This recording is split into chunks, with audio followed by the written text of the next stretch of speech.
In today's video, we will be focusing on the beauty community on YouTube primarily. This is the community I've seen in the most shit. Now, every community has their issues, every community has problems and bad people, but the beauty community, geez, that's the one that's just chock full of snakes. I don't know why makeup makes people so backstabby, but it does. I'm sure many of you are aware of what goes on in the beauty community, but I'm going to talk about it in this video anyway. Let me just say, I don't hate anyone mentioned in this video. This is just my opinion on the stuff that goes down. Where do I even start? Jeez. There's so much crap that happens in that community, and there's specific people it seems to happen to or be started by. Before we get into the heavy tea, let's start with something lighter. James Charles. We all know Sister. I don't dislike him. I've enjoyed a couple of his videos in the past, but we're going to talk about his scandals because Sister has been in the center of a lot of drama. We all know about the high school yearbook photos, how he faked them actually getting retaken and just face-tuned the original, then lied about it. He was exposed by an ex-friend, Thomas Halbert, who has a history of starting unnecessary drama. We will get back to that one in a second. Personally, I didn't see this as that big of a deal, but it did jumpstart his makeup career. Let's talk about something more recent.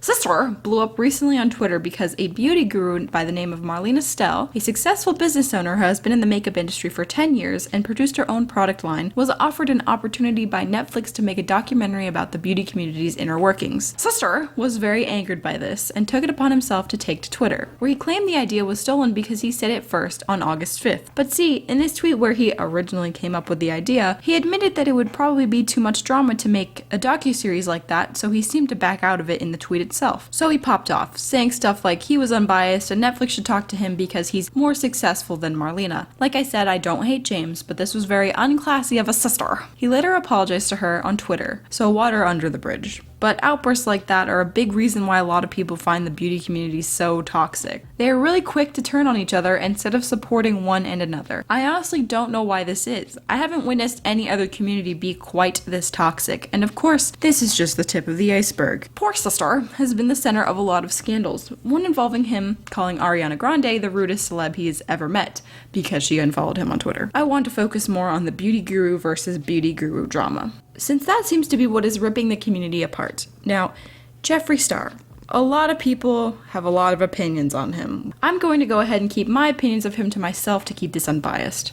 Geoffrey Star has had a speckled past, saying unacceptable words and unacceptable things. In 2012, he screamed the N-word at some white women, and the video went viral and is still floating around to this day. Geoffrey's past is murky and ugly, frankly. He has made an apology video on it, and his series with Shane Dawson cleared the air a bit, but many feel he has not been redeemed completely and could still be a racist to this day. One of the biggest scandals of 2018 was the fall of Manny MUA, Laura Leach, Nikita Dragun, and Gabriel Zamora. I'm sure you've all heard about it, but I'm going to go over it just in case. Basically, Gabriel tweeted this photo with this caption. When Gabriel got backlash, he went on a Twitter rant about standing racists and how Geoffrey's actions are unacceptable, which led to some very interesting things being found.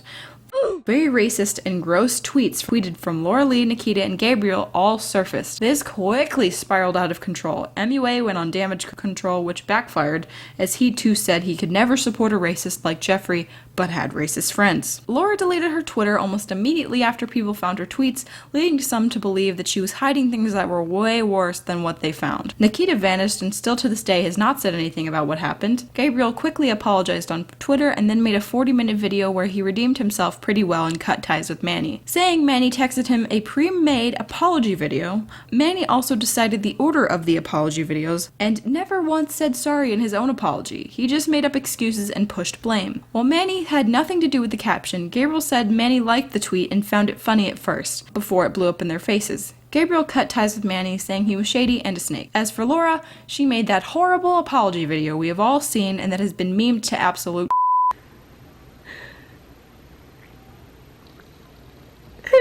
so sorry. She came back recently and made another one, which was even worse. She was clearly reading off a script and not taking the blame for her actions, and how she treated Geoffrey despite saying the same awful things he did. Though 3 lost many subs, Gabriel actually experienced growth after being honest and telling his truth. You'd think that would be the last of accusing Geoffrey of being racist. After that absolute disaster? Well, nope.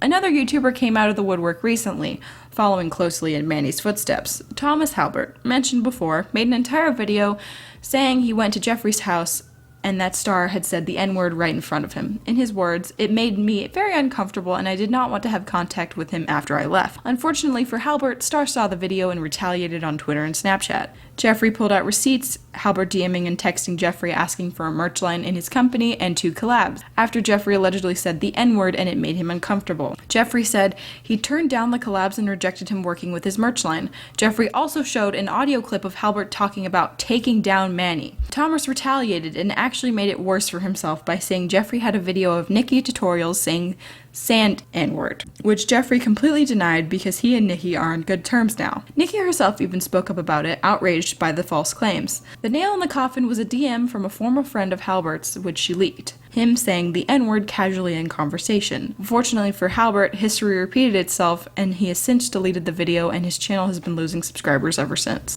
Warning! Opinion incoming! So, I just gave you guys what happened. I don't know if Halbert was telling the truth about it, if Geoffrey actually does say that word. I'm not around him, so how would I know? I would hope not after all his controversies and his series with Shane.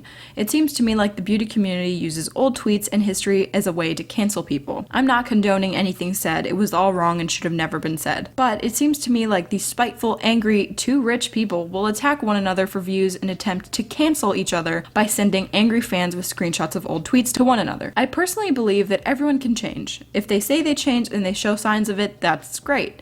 But on YouTube, it's very hard to tell if someone has actually changed. A YouTuber will almost never tell the truth. I'm not shading anyone here. If a YouTuber's in the wrong, for example, Manny, they will lie their absolute and try to skirt the blame onto something else, like their childhood or the place they grew up, like Laura did with her racist comments. I don't know why the beauty community is so bad or why it keeps getting worse. It has nothing to do with the content they make, they just play with makeup all day. I guess it must be the type of people it attracts. Power-hungry, money-hungry people. You'd have to be a narcissist and find yourself very attractive to be willing to subject yourself to painting your face on an HD camera every day. Not to mention, since most beauty gurus are unopinionated and PC, YouTube loves them, like Nikki Tutorials. Again, no shade, but she rarely talks about anything controversial and usually just does harmless makeup looks. She also gets great sponsors, so you know she makes a lot of money. As far as gurus go, she's definitely the one with the least amount of scandals, and she does a good job of keeping herself out of it. So why the beauty community in a new scandal every week? What's the problem here? My theory is it's a bunch of rich young people who have nothing better to do than try to start up for the sake of furthering their own careers, or out of boredom. Another theory is that it's the same odd sum 10 people that are constantly in the drama spotlight. I think that makes the whole beauty community look really bad, because it's always beauty communities in flames, the beauty community's falling apart. What's happening in the beauty community? Who said the N-word this time? It's always a complete and utter mess in the drama sphere. But when you actually go and watch beauty YouTubers that aren't these odd sum 10 people, you'll find that the beauty community is rather normal. And there's lots of people that just do makeup and have fun and mind their business. And why do these 10 odd sum people constantly find themselves in drama? In my personal opinion, it's because in the drama sphere, their names are always being said. I guess in their eyes, no publicity is bad publicity. So even if someone is saying that you've done something terrible, you're still relevant. Despite most of the time when people get exposed, like Thomas Halbert and Laura Lee, they lose a lot of subscribers. And I'm not sure why people think any publicity is good publicity, because it's not. It's like high school on steroids. All the popular girls sit at one table and secretly hate each other. Hey!